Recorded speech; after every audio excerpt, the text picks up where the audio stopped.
महादेव की भक्ति वह मार्ग है जहां मन की अशांति मिटकर आत्मा को शांति मिलती है। भोलेनाथ के चरणों में बैठकर भक्त अपने सारे दुख, भय और मोह छोड़ देता है, क्योंकि शिव वह शक्ति है जो हर बंधन को तोड़ते हैं और हर संकट को अवसर में बदल देते हैं। उनकी जटाओं से बहती गंगा हमें पवित्रता का संदेश देती है।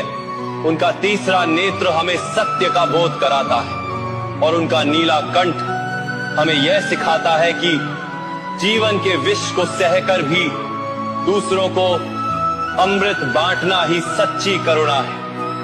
महादेव की भक्ति में डूबा हृदय कभी अकेला नहीं होता, क्योंकि शिव स्वयं उसके रक्षक, मार्गदर्शक और सच्चे मित्र बन जाते हैं।